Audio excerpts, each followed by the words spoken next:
was a really, really bad 2 years of my life. It wasn't that I didn't want to be alive anymore, but I just didn't like myself. Everybody suffers with, say, depression or mental health issues, but you don't really realise it until you sort of take a step back, take a break and look at your life in perspective, and then that's when you realise that you're actually not happy. Hi, my name's Lewis and this is my story.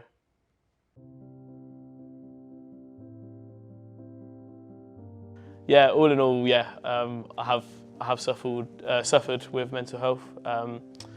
There was a time probably about 4 or 5 years ago.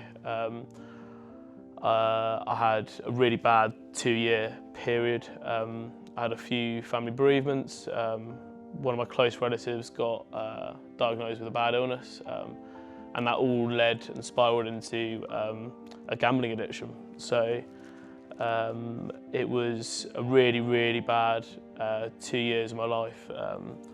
I was coming home from just starting my new job, obviously working reasonably hard, and it was the first time I ever seen money in my life, and I was just gambling it all away. So I would come home, I would be spending hundreds of pounds a day when I wasn't earning a lot of money, and just gambling it all away. And it doesn't sound like a lot, £100 a day, when you speak to other people who have had gambling addiction, but my bottom line was so much higher than a lot of other people's. I didn't have many responsibilities.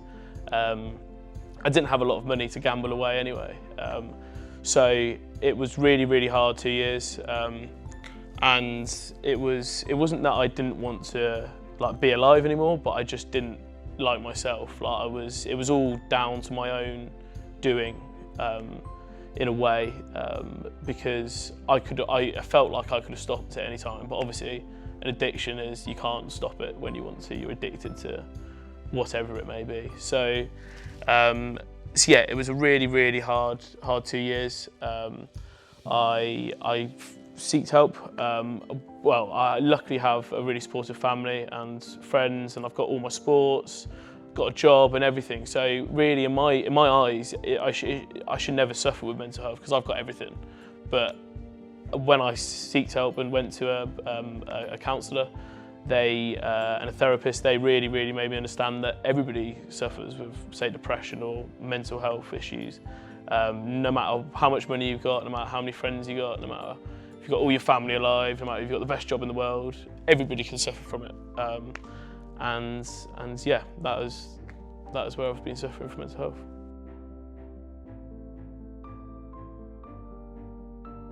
Yeah, men really struggle. I think everyone struggles to speak about it, but I read a stat the other day which was incredible, that 40% of men don't speak about their mental health, which is I can sort of understand, but that figure to me stood out as being crazy, because that's obviously nearly half the population of men in the world not speaking about how they feel, which is mad. And I think in terms of the actual the hardness of life and the actual sort of the way the world's become now, there's so much more pressure on people in general. Obviously, we've just had a pandemic.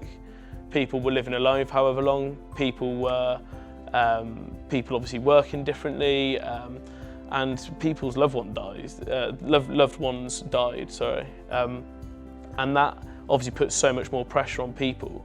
And I think now more than ever, everyone's got to speak about it a lot more.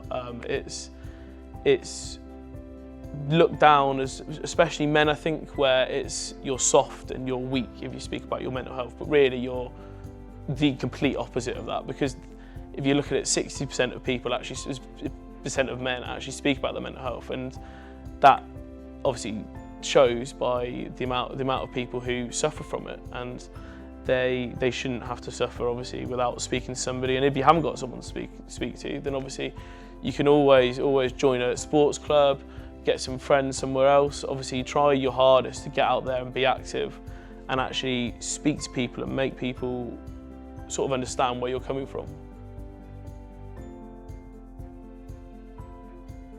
Yeah, I think sport in general, obviously rugby to me personally is a massive part of my life, but sport in general is such a big part of my life. It's getting out, getting active. Like I love golf, tennis, cricket, football, and I'm rubbish at it. And I know it doesn't look like I like sport, but I absolutely love it. And rugby in particular, because I've got everybody up here. There's hundreds of people up here, and they all care for you in different ways.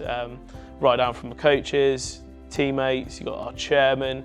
You got our media guys, you got the old boys who used to play up here however many years ago. They all ask you how you are every week when you come off a pitch on a Saturday. And I think in terms of getting out in a week, I've been cooped up in an office all day today, and to come and play rugby at a brilliant rugby club like this with my mates every Tuesday, Thursday and on a Saturday is literally paradise for me. I can't think of anything else I want to do. But even if that's not a thing which suits you, maybe even rugby or sport, just being active is such a big thing to help you with your mental health. Yeah, I had it when I started, went downhill with my gambling. I just stopped everything, and that showed because I just went downhill. When I stopped everything, I just plummeted right down. And that was probably the main thing, and that's when people realised that I was missing stuff because I wanted to gamble. And that sounds such a weird thing to do, but it's people, you see things in, like if there's guys who haven't come up to the rugby club in say a month, people ask them how they are. They could be absolutely fine, they could just be stuck with work, but having that club mentality and people around you who, even if you're just not there for a week and they ask you where you've been, is fantastic, and it's so good to have people like that in your life.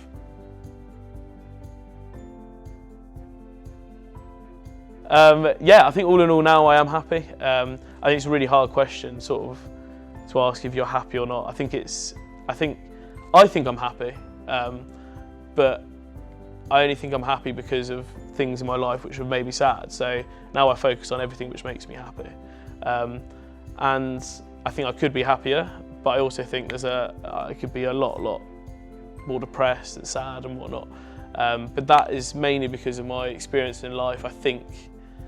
I now think that I'm happy, and it's a great way to feel when you're happy. You get up in the morning and you're active, and I want to get out and I want to do stuff. But I think there's been times in the past where I haven't been like that, and then that shows that I'm obviously in fact not happy. And really in my life I never look at myself and think I'm sad or I'm not happy, but sometimes in fact you actually are, but you don't really realise it until you sort of take a step back, take a break and look at your life in perspective, and then that's when you realise that you're actually not happy.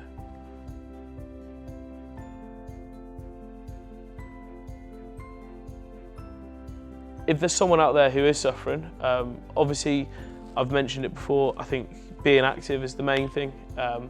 Getting out, getting some fresh air, and it really does, believe me, it will change your life. If you're not an active person, if you don't like going for walks, if you don't like going for a run, if you don't like doing anything, if you just get out, say twice a week, once a week, it will change your life. It really will. Obviously as well, take a break as well. The smallest things can annoy you and make you sad and make you depressed. It affects people in completely different ways. You can wake up one morning and the weather makes you depressed. Like, that's how small things can be and how it affects your life. So just take a break. If something said to you at work, say, go and make a coffee and just take a step back from everything, take a deep breath, and obviously then try and relax yourself, think about it in different ways. And also, of course, the main one is reach out to someone. If you haven't got anyone to reach out to, then obviously you look to be active and maybe even try and reach out to other people, someone you trust. But that's the main thing, obviously. It's a really horrible situation to be in when you haven't got anyone to reach out to, but everyone's got to speak about it. We've said the stat earlier, 40% of people don't speak, well, 40% of men don't speak about their mental health, which is crazy, and that obviously can be because people don't have people to speak to. But if there's anyone anywhere, obviously you can speak to all of us lot at the rugby club. Just message us on social media. It is crazy how many people would listen to you, and that's what people don't understand.